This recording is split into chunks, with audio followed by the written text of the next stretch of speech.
not an easy journey. Ang laki ng difference ng student behavior during my time.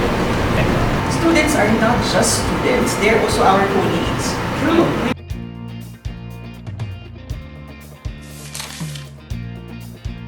Can you take us back to your journey straight out of college? Now, what's next for Jayjay Orense? Hindi ko alam.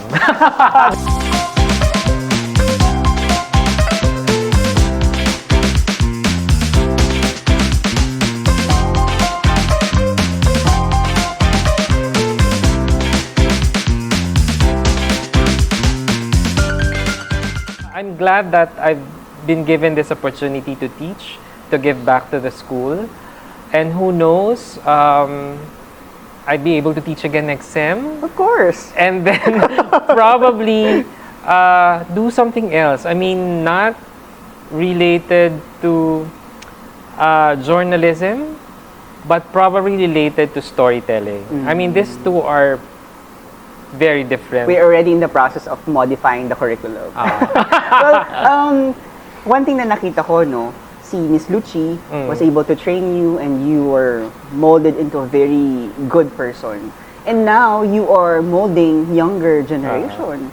No, I saw it right there, no, sa kabilang room natin dito, that how you were dedicated, how dedicated you are, you know, in teaching our students. So I have high regards for you also, for that matter, Jay. Salamat naman. Thank you very much. So, how was your experience being a university lecturer for one semester now? Alam mo, Happy semester anniversary? Oo Something nga, like no? that. Mag-iisang semester na. I just realized na ang laki ng difference ng student behavior during my time and now. I think students now are they're more confident, they're more techie savvy, di ba? Tech savvy. But I also recognize the fact na they don't see the process. They take things fast, quickly. They see the destination right away, the point B. Okay. But they don't see themselves traveling from point A to point B. And that is very important, yung process. The journey. The journey itself. Kasi, or else, I mean, if you commit mistake, how will you, I mean, if you don't respect mistake, parang feeling ko lang, hindi nila ma-appreciate yung end goal. So, ayun lang ang nananotice ko. But, I like the fact that they're very confident, which is something that probably I didn't have personally. And very good thing, mga first year ang napunta sa iyo. Oo nga. So, talagang medyo the training, no? So, but yun lang naman. But otherwise, parang feeling ko they're very creative and they're very energetic. Nakakahawa yun eh. I'm happy to hear those words about them. So, nakakahawa yun. It's a good thing for teachers like us. Yes. Kasi we also learn from them naman. Aside from them learning from us. That's one mantra that I have na parang students are not just students. They're also our colleagues. True. No? We learn from them. And ako personally, I treat them as my colleagues, not just someone under me. Correct. Colleagues. It's very important. It's something that I've learned also sa probe. So, Cheche Lazaro was our head. Wala na kasing probe ngayon, but during that time, si Cheche was our head. And she was in her late 40s, pero ang utos niya is not to call her ma'am, madam, or boss, or whatever. She wants us, parang kailangan tawagan siya by her name. And even Lucci, di ba? Si Lucci, Lucci lang tawag ko. Si Cheche, Cheche lang tawag namin, or si Ella. So wala kaming boss, wala kaming, it's very equal. So it's very important dito rin sa school. So it really changes a lot of things, no? Now, let me give you this very cheesy question, no? Ano ba yan? Fast question ba yan? Mamaya yan. Don't get too excited. Now, what would you tell your 18-year-old self? Yun. Oh my God. 18-year-old self. How was Jayjay Orense during his 18 years? What would I age? tell him in terms of... Anything. anything. Ang hirap naman ng tanong. It's a tough question, no? I mean, never thought about that. Pero parang feeling ko, if I'll, ano ba, siguro, life is tough, but it will get better. So, I mean, never had it easy eh. Ang difficult ng journey ko eh. I mean, I'm not being, katulad sinabi ko kanina, I'm not being over dramatic about myself. But it's not an easy journey, but siguro nga yun, I think I'll tell myself na yun. Just keep going. Just keep going and yeah, yun. So ako sumagot lang tanong na. Oo nga, kasi ang hirap nung tanong, JC. I mean, paano mo, when I was young, I wasn't that confident. Sabi ko nga sa'yo, I can feel. social anxiety, di ba? So how would I, ngayon, thinking about it now, how do I convince myself na wag maging anxious? Parang feeling ko, you just have to embrace it and eventually it will get better. So, yun lang yun nasa isip ko ngayon. Those lessons are very invaluable lessons. Even when I was doing my stand-upper, when I was starting as a reporter, God, sobrang hirap for me yun. I stutter. Nanginginig ako. Especially pag nagla-live. Up until now, if I do live reports, may jitters ako a few seconds before going on live. And naano ko na yung dila ko kasi alam ko magsa-stutter ako. But yun yung, I guess hindi alam ng mga tao pag nanonood, parang feeling nila, pabilis sa mato. Pero it's lahat just gumagana sa'yo when you're doing that siguro. Tapos hindi mo lang alam kung gaano siya kino-control. And even Lucci would say na si Lucci is a veteran journalist na rin. Yes. I mean, from time to time, nakaka-experience pa rin ng kaba. So, you've been mentioning these great names in journalism, Miss Lucci, Miss Jayjay, and you, of course, included. Now, these are exciting times for the program, Communication and Media Program CU, because we are celebrating our 100 years of existence. Correct, oo nga, and we have invited a lot of great names, big names in the industry, right? Ato Moralo included. Okay, now, for my last question, bilis, no? Oo nga. Chocolate or happiness ba? Mamaya po yan talaga. Mamaya po yan. Now, my last question, your message to the younger generation. Oh God. Yeah. Ang message ko lang siguro is basically to, sige, give me time. Ine-edit nyo naman to, di ba? Hindi tayo. We like it raw here. Raw ba to? Hindi. I think, parang feeling ko lang is that you should appreciate the process. I think that's very important. You embrace all the mistakes and never be afraid to go beyond the box or think out of the box. Because you really have to find your creativity. Once you think out of the box, parang it's a different perspective, it gives you a different take. And just respect the whole process. Ako yun talaga, process.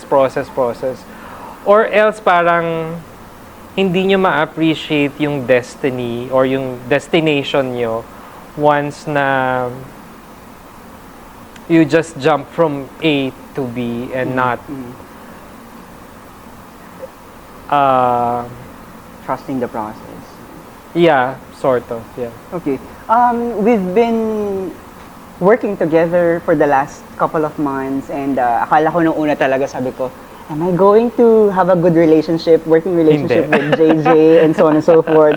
But look at us now. Like, we can have any type of discussion, which is a very healthy kind of relationship. So, thank you very much again for that, Jayjay.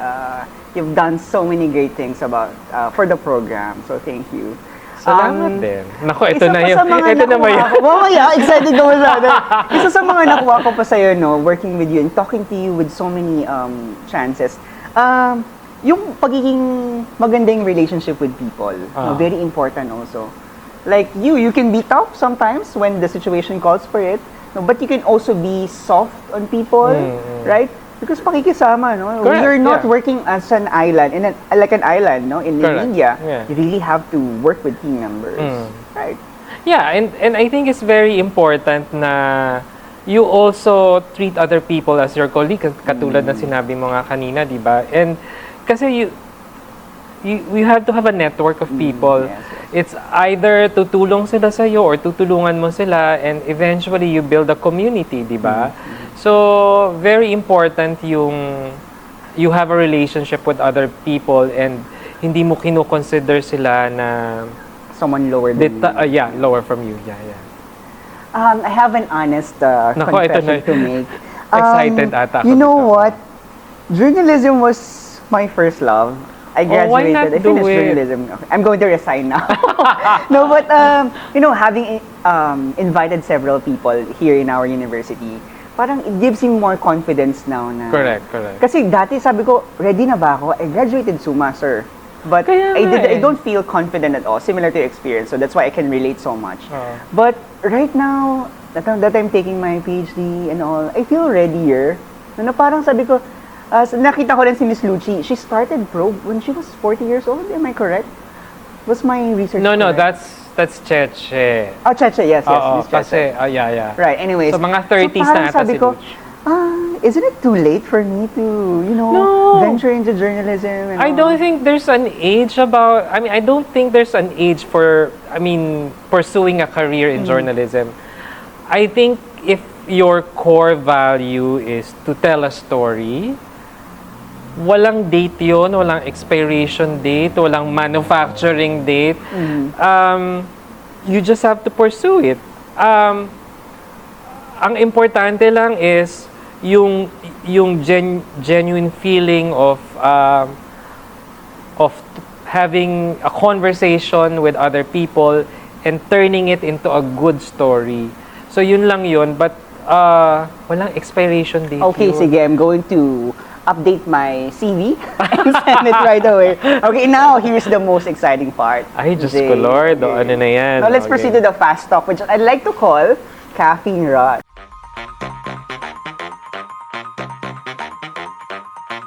Wow. Okay, are you ready? Parang drugs Okay, yan, ah. so ready, Matukhang ready? tayo dyan, Jayjay. Okay, so, mura o mahal? Mahal. Mahal. Matamis o maalat? Matamis. Matamis? Okay, I hope you enjoy the Matamis to sweets. iniinom ko eh. I hope you enjoy the sweets na binigay ko kanina. Filipino o foreign?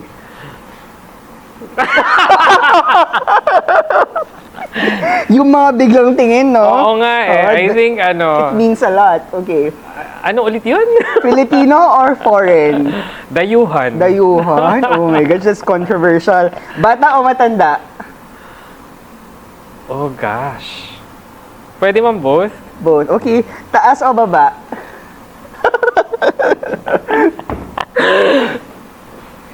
Dahil, ba't pinagpapawisan ako sa tanong mo?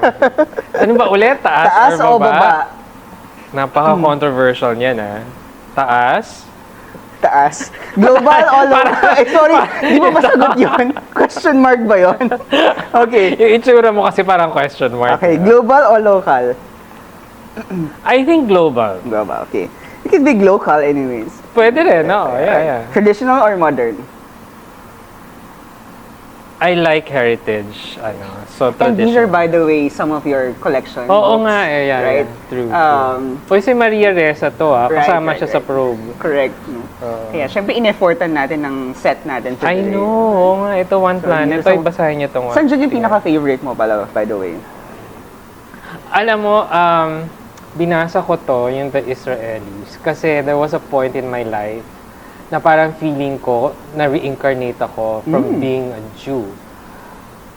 Tapos, when I got to Israel, and then nakita ko how Palestinians were being treated by the Israeli military, na-realize ko na ang sad ng buhay ng mga Palestino.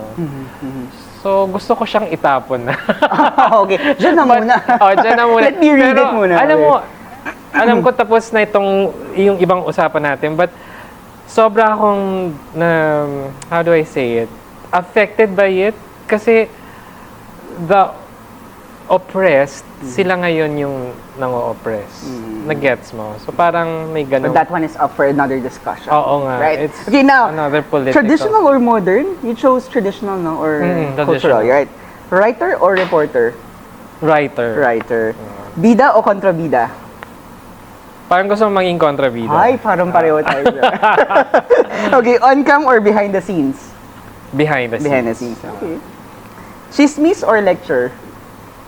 Chismis. Na Chismis. pwedeng gawing lecture. Pwede naman, di ba? You're teaching real-life experiences. Okay. Showbiz or journalism? Ay, journalism. Journalism. Media or academe? I think media pa rin. Na may pagka-academe. Okay. We can have the best of both worlds. Mid-kadim. Okay, witty. Narrow or open? Open. Open. Coffee or tea?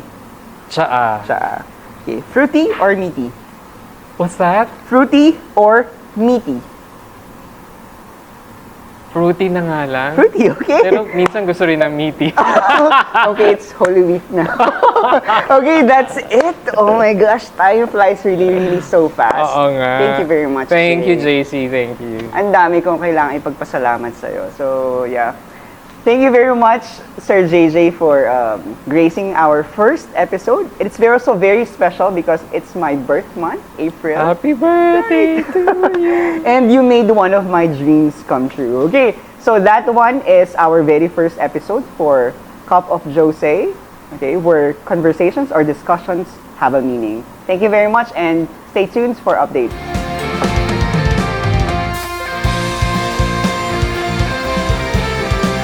Feliz.